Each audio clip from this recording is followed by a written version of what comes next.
이동희 뉴스 정면승부 2부 최강변기 시작하겠습니다. 오늘은 조대진 변호사, 시사저널 유지만 기자 나왔습니다. 어서 오십시오. 안녕하십니까. 예, 방금 장훈 4.16 세월호 참사 가족협의 위원장과 인터뷰했었는데 이어서 두 분과도 세월호 이야기 해보겠습니다. 세월호 5주기 국회에서도 아픔을 공감하고 추모하는 분위기가 이어졌는데 진실 규명과 처벌 관련해서는 정당마다 조금 다른 접근법이 있는 것 같습니다. 예. 정확히 구분하자면 이제 자유한국당 대 자유한국당 아닌 정당들의 입장이 좀 갈리는 것 같거든요. 이제 예. 여당인 민주당이나 나머지 야당들 바른미래당, 정의당 같은 경우엔 진상규명과 대책 마련, 그리고 민주당이나 정의당 같은 경우에는 수사까지도 이제 언급을 하고 있는데 자유한국당은 좀 미묘한 온도차가 있는 게 이제 이 아픔은 공감한다는 입장이긴 하지만 진상규명보다는 앞으로 이제 국가 차원의 대책을 마련하는데 협조하겠다, 이 정도 수준에 머무르고 있습니다. 예.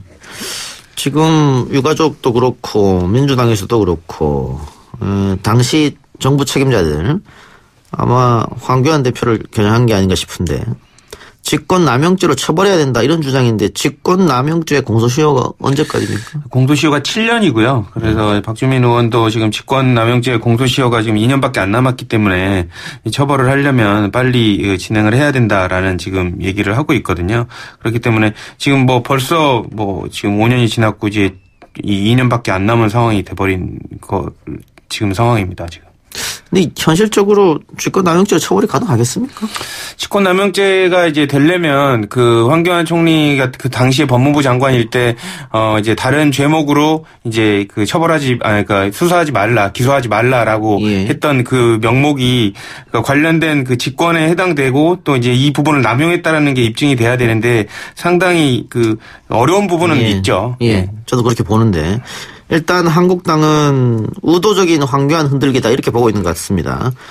황교안 대표가 어제 세월호 참사와 관련해서 국민 안전 문제를 정치적으로 이용해서는 안 된다 이런 얘기를 했는데 말에 가시가 있는 것 같아요. 예, 아무래도 그럴 수밖에 없는, 황교안 대표 입장에서는 그럴 수밖에 없는 게 일단 황교안 대표는 김학의 사건 당시에도 이제 법무부 장관으로서 김학의 당시 법무부 차관의 상황을 알고 있었냐라는 것 때문에 한번 공격을 받았었는데 이제 이번에는 어느 부분이냐면 법무부 장관 시절에 업무상 과실치사 혐의를 적용한 이제 광주지검에 수사 외압을 행사했냐 이런 부분이고 지금 사회적 참사 대책위원회에서도 이 부분을 들여다보고 있는 상황이거든요. 그래서 이제 민주당이나 정의당 쪽에서는 이 부분 수사까지 가야 된다라고 주장을 하고 있는데 이제 당연히 이제 정치적 공세로 프레임 전환을 시도한다고 볼 수 있습니다. 그래요. 오늘 문재인 대통령도 SNS에 진상규명과 책임자 처벌은 철저히 이루어질 것이다라고 언급했는데 어쨌든 지금까지 진상규명이 이루어지지 않았기 때문에 대통령도 이렇게 언급한 거 아니에요? 그러니까 그 미진한 부분이 있다라고 문재인 대통령도 생각을 하고 계신 것 같습니다. 지금 최근에 여러 가지 그 결과들이 나오긴 했는데 사실상 유족들한테 만족할 만한 답변을 주지 못하고 있는 부분도 있고요. 또 최근 CCTV 조작 의혹까지 나오지 않았습니까? 그러니까 이런 상황 때문에 재수사 요구까지 이루어지고 있는 것 같습니다. 예. 진상규명 문제는 어느 정도 진행이 되고 있습니까? 시간이 조금 더 걸릴까요? 예, 아무래도 좀 시간이 필요한 문제고 일단 침몰 원인도 이제 현재 외력 부분이나 혹은 자체 침몰설 이런 것들이 여러 가지를 좀 따져봐야 되는 상황이고 또 하나가 이제 아까 방금 말씀드렸지만 수사 외압 문제, 그다음에 해경이나 군의 구조 대책이 적절했느냐 이런 걸 따져볼 문제들이 좀 남아 있습니다. 예. 근데 이런 상황에서 지금 정치권에서 도를 넘은 막말이 나왔다. 차명진 전 의원 유가족들을 비하하는 내용을 SNS에 올렸다가 삭제했다고 하는데 어떤 내용이었어요? 저도 읽어보고 깜짝 놀랐는데 그냥 나온 대로 읽어드리겠습니다. 현재는 삭제가 돼 있는데요. 자신의 차명진 전 의원이 자신 페이스북에 이 단어가 적절한지 모르겠지만 그대로 읽어드리자면 세월호 유가족들 자식의 죽음에 대한 세간의 동병상련을 헤쳐먹고 찜쪄먹고 그것도 모자라 뼈까지 발라먹고 진짜 징하게 헤쳐먹는다. 라는 이제 워딩이 들어가 있습니다. 예. 그래요. 사과를 했다고 하는데 지금 정진석 한국당 의원도 비슷한 얘기를 했다고요? 네, 정진석 의원도 이제 그 차명진 의원 그 발언 그 즈음에 이제는 이제 세월호와 관련된 사건이 징글징글하다. 라는 투로 지금 올렸다가 지금 삭제된 상황이거든요. 어쨌든 차명진 의원도 그렇고 정진석 의원도 그렇고 지금 세월호를 지금 추모하는 이 사회 분위기에 반대되게 세월호가 지겹다라는 투로 지금 글을 올려서 지금 파문이 이르고 있습니다. 이와 관련해서 나경원 원내대표가 사과를 하고 해당 의원들은 윤리위원회 해보겠다 이렇게 밝힌 것 같습니다. 자유한국당에서. 예. 자, 오늘이 세월호 5주기인데요. 박근혜 전 대통령이 구속 만기일입니다. 구속 만기일이지만 뭐 석방은 없는 거고요. 예, 맞습니다. 형이 확정됐기 때문에 그런 거죠? 예, 기결수로 전환됩니다. 미결수와 기결수의 차이가 있나요? 미결수와 기결수가 차이가 뭐 객관적으로 몇 가지가 있는데요. 하나는 이제 옷 색깔이 다릅니다. 옷 색깔이 다르고 두 번째로는 이제 미결수는 구치소에 수감이 되지만 기결수는 교도소에 수감이 됩니다. 그리고 이제 기결수 같은 경우는 이제 노역을 하게 되어 있는데 이제 미결수는 이제 노역을 하지를 않죠. 근데 박근혜 전 대통령 같은 경우는 다른 재판이 많이 있기 때문에 기결수로 전환된다고 하더라도 노역은 하지는 않을 것 같습니다. 자, 박유천 씨 이야기. 연예인부터 재벌가까지 끊이지 않는 마약 파문. 황하나 씨가 남양유업 창업주의 외손녀인데 황하나 씨가 자신에게 마약을 권유하고 강제로 투약했다고 지목한 사람이 이제 박유천 씨 전 남자친구잖아요. 예, 맞습니다. 근데 박유천 씨는 기자회견을 열어서 나는 절대 그런 일이 없다라고 했는데 경찰이 압수수색하고 피의자 신분으로 조사를 한다. 그럼 뭔가 증거가 있다 이런 얘기입니까? 예, 뭐 지금 알려진 바에 따르면 이제 황하나 씨의 증언이 있고요. 경찰이 이제 당시 황하나 씨 거주지 주변에 이제 CCTV나 이런 것들을 통해 가지고 어느 정도 혐의를 좀 두고 있는 것 같습니다. 그래서 신체와 박유천 씨의 신체와 주거지에 대한 압수수색도 시행을 했고요. 근데 문제는 이제 박유천 씨가 지난주에 절대 나는 아니다라는 기자회견을 하면서 이제 공개적으로 반격을 했는데 이게 지금 기자들도 헷갈리는 부분이 이제 박유천 씨가 과연 진짜 맞느냐 부분이 경찰 수사가 좀 더 진행되면서 조금 더 특정이 될 것 같고 지금 세간의 말은 많습니다. 박유천 씨가 진짜 마약을 했느냐 아니면 또 다른 제3의 인물이 있느냐 이게 지금 좀 얘기들은 있거든요. 근데 이제 그럼 뭐 또 어떤 증거가 있느냐. 예. 그게 중요한 거잖아요. 또 일각에서는 어쨌든 황하나 씨 그러니까 만일 증언밖에 없다고 하면 이 사람의 증언을 믿을 수가 있느냐. 원래 그 수사할 때 특히 이제 마약 사범의 증언은 잘 신뢰하지 않는다면서요? 그렇죠. 왜냐하면 이제 핑계를 대는 경우들이 많고 다른 피의자들도 그렇지만 마약 사범 같은 경우는 상선을 잘 불지는 않습니다. 그 윗선 공급한 사람 아니면 같이 했던 사람도 같이 잘 불지 않는 경우들이 많은데 어쨌든 황하나 씨 같은 경우는 진술을 그렇게 했다고 해요. 박유천 씨와 관련해서 같이 지금 뭐 마약을 했다라고 지금 얘기를 한 것으로 알려지고 있기 때문에 뭐 내일 경찰 조사가 있는데 전날 전격적으로 압수수색을 하지 않았습니까? 그러니까 이 정도면은 어느 정도 신빙성 있는 진술 플러스 객관적인 물증이 나와야지 압수수색을 할 수가 있기 때문에 그 정도는 지금 밝혀진 걸로 보입니다. 또 하나 봐야 될 게 황하나 씨의 증언 내용에 보도된 내용들을 좀 보면은 그 박유천 씨로 지목이 돼 있지만 아무튼 자기가 자고 있는 틈에 자신에게 마약을 투약했다라는 이제 증언도 있다고 알려져 있거든요. 예. 이제 마약 사범인 경우에 이렇게 내가 원하지 않았는데 나에게 강제로 마약을 먹였다라는 증언이 받아들여지게 될 경우에는 무죄가 나올 수도 있는 걸로 제가 알고 있습니다. 이게 전략적인 움직임 아니냐 뭐 수도 있고 일단 뭐 수사는 지켜봐야 될 것 같습니다. 예. 내일 포토라인 선다고요, 박유천 씨가? 네, 내일 10시에 조사를 하는 걸로 지금 변론을 통해서 알려지고는 있는데 어쨌든 뭐 본인은 계속 안 했다라고 지금 주장을 하고 있지 않습니까? 근데 하지만 이제 압수수색을 해서 그 압수해간 물품들이 있기 때문에 핸드폰이나 이런 데서 나오는 그 객관적인 물증을 갖고 추궁을 하면 또 진술이나 입장이 바뀔 가능성도 또 있습니다. 예, 알겠습니다. 우리 유 기자가 마약 유통 과정에 대해서 전반적으로 취재했다고 하던데. 예, 맞습니다. 이번에 마약 관련 데이터를 좀 살펴보니까 20대, 30대 혹은 40대까지가 좀 증가 추세에 있는 부분이 있더라고요. 그래서 저희가 마약 유통을 정말 손쉽게 구할 수 있는 환경이 되는지를 좀 따져봤습니다. 지금 물론 보통 인터넷으로 쉽게 구할 수 있다 이런 얘기 많던데. 예, 그 뭐 영화 뭐 극한 직업 다들 보셨겠지만 보면 이제 뭐 보급형 뭐 마약의 시대다 뭐 이런 언급도 있는데 생각보다 마약 판매자와 접촉이 쉬운 거를 좀 알게 됐고요. 이게 뭐 수법을 지금 자세히 설명드리는 건 좀 부적절할 것 같습니다만 뭐 경찰들도 그런 부분을 인지를 하고 있더라고요. 또 이게 어떻게 되냐면 모바일 메신저를 이용한 접촉도 좀 활발해지는 편이고 또 하나가 결제를 할 때에도 예전 같은 현금이나 무통장 입금 거래가 아닌 그 암호화폐를 이용한 거래조차도 이루어질 정도로 비트코인이라고 저희가 그 강력 쪽 수사하시는 베테랑 수사관께 여쭤봤더니 비트코인 거래도 있다. 이렇게 될 경우는 굉장히 좀 시간이 좀 오래 걸린다. 이렇게 애로사항을 말씀하시기도 하셨습니다. 그러면은 뭐 이제 더 이상 대한민국은 마약 청정국이 아니다 이렇게 봐도 되겠네요. 일단 그 뭐 경찰 수사관분 말씀으로는 예전보다 좀 더 유통이 활발해진 건 사실이지만 그래도 다른 국가에 비하면 아직도 좀 청정한 편이다라고 이제 말씀을 하시더라고요. 이제 일단 그분이 자신하신 거는 경찰 쪽이 자신하는 거는 적어도 국내에 마약을 제조하는 제조 공장은 현재까지는 발견된 게 없답니다. 아직까지는. 예. 근데 뭐 대마 같은 경우는 뭐 제가 했던 사건인데요. 집에서 대마를 기르다가 적발된 경우들도 있거든요. 그리고 집 주변에다가 산책로 같은 데다가 이게 그냥 자풀인 것처럼 대마를 심어놓고 이제 이렇게 이렇게 기르다가 걸린 적도 있기 때문에 사실상 이제 마약에 대해서 이제 언제든지 내가 이제 접근할 수 있다라는 생각을 좀 쉽게 갖게 된 것은 사실인 것 같습니다. 그래요. 알겠습니다. 다른 얘기 해보죠. 김학의 전 법무부 차관에게 성범죄 피해를 입었다고 주장한 여성이 검찰에 출석했다. 이거는 어떻게 조사위원회에서 부른 건가요? 검찰에서 부른 겁니까? 아니면 본인이 먼저 나간 겁니까?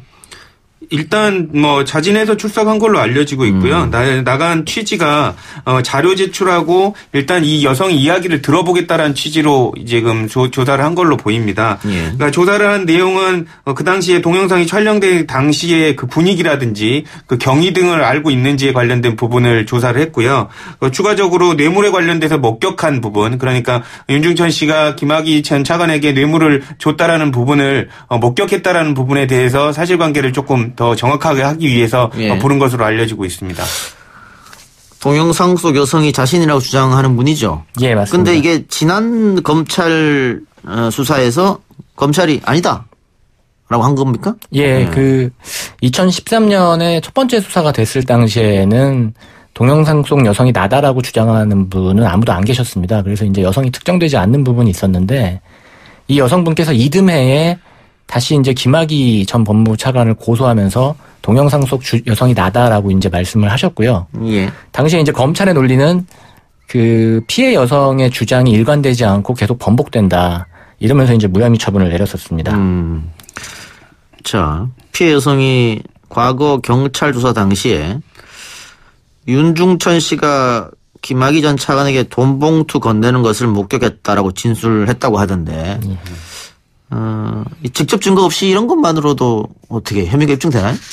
일단은 뭐 그 진술을 일관되게 하고 있으면 어쨌든 그 뇌물을 준 사람이나 받은 사람은 절대로 본인들이 받았다는 얘기를 안 하거든요. 그렇기 때문에 일단 목격한 사람 참고인의 진술을 신빙성이 있는지를 판단을 해서 조사를 하게 되는데 관련해서 여러 가지 그 향응을 접대한 그 정황이 보이기 때문에 이런 부분도 사실일 거라고 지금 판단을 해서 조사를 하는 것 같습니다. 예. 그런데 방금 이야기 나온 윤중천 씨가 동영상 속 인물이 김학의 전 차관과 비슷하다 이렇게 얘기했어요? 예, 맞습니다. 이게 좀 이해가 안 되는 것 같은데 아니면 아니다라고 하면 되는데 본인이 찍었지 않습니까? 예. 그런데 한 달 전쯤 전에 저희가 이제 윤중천 씨를 잠깐 만나서 이제 인터뷰를 했을 때 뭐 상황을 말씀을 드리자면 윤중천 씨의 논리는 그겁니다. 동영상 속 인물이 김학의 전 차관이 맞다 하더라도 그게 어떻게 성범죄로 입증할 수 있느냐라는 태도로 보시면 될 것 같습니다. 항상 이제 주변에는 김학의 전 차관이 맞다라고 하지만 그게 뭐 어때서라는 태도를 보였다고 하더라고요. 주변인들의 증언도. 그래요. 근데 사실상 시인한 걸로 보이거든요. 저도 그렇게 보이네요. 예, 그래서 2014년대와 2023년 14년대하고는 이제 태도가 달라진 건데 이제 이 부분은 이제 김학의 전 차관 입장에서는 되게 어떻게 보면 좀 겁나는 부분이죠. 왜냐하면 사실상 시인한 부분이고 그 관련 인터뷰에서 해당 인터뷰에서 처음 수사 당시에 일을 덮어가지고 일이 더 커졌다라는 진술도 같이 한 걸로 봐서는 사실상 김학의 전 차관이 맞다라는 진술을 수사기관에 이번에는 할 가능성이 높아 보입니다. 그러니까 윤중천 씨가 얼마나 수사에 협조하느냐 이게 관건이다. 그런데 어쨌든 지난번 검찰 조사 두 번이 있었죠. 조사 때는 그 동영상 속 인물이 김 전 차관이라고 확정할 수 없다. 그래서 무혐의가 난 거잖아요. 누가 봐도 김학의라고 다들 얘기하는데. 그 당시 이제 경찰이 국과수에 이제 감시까지 맡겼지만 당시에 국과수가 확정을 짓지는 못했거든요. 예. 이제 그 부분 때문에 김학의 전 차관으로 이제 확정이 되지 않았는데. 그게 흐릿한 영상 아닙니까? 그걸로 이게 이제 저화질 영상을 국과수에 맡겨서 이제 그런 결과가 나온 건데요.